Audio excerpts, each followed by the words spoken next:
my favorite love story. Oh, it wouldn't be a Thursday evening without my love story. In a faraway land lived a very beautiful girl.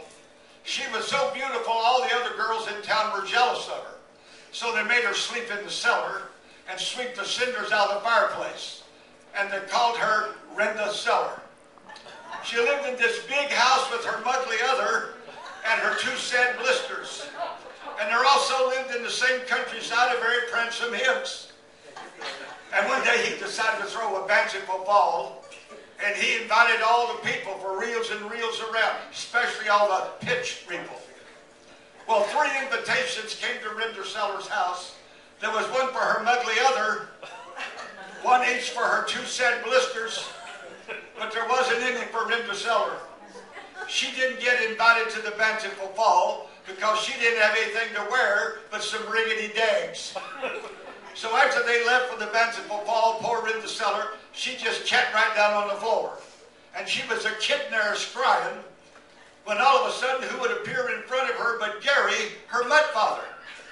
And Gary says, Renda Cellar, I'm going to send you to the bountiful ball, but you got to promise me you'll be home by midnight, or I'll turn you into a pumpkin.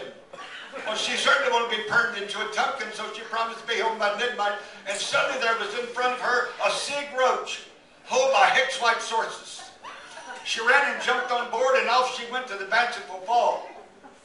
And when she got there, guess who met her at the door?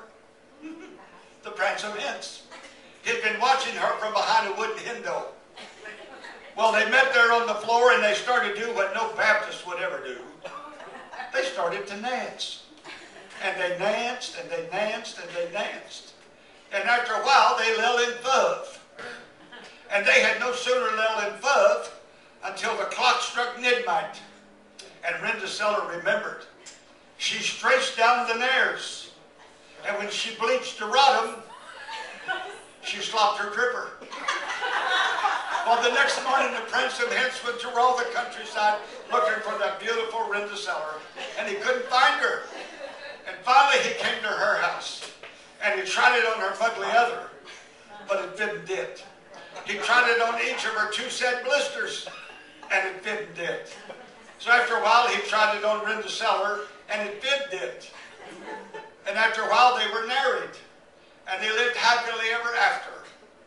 And the moral of the story is, if you ever get invited to the bountiful ball, and you want the Prancing Hens to lill in love with you, be sure you slop your dripper.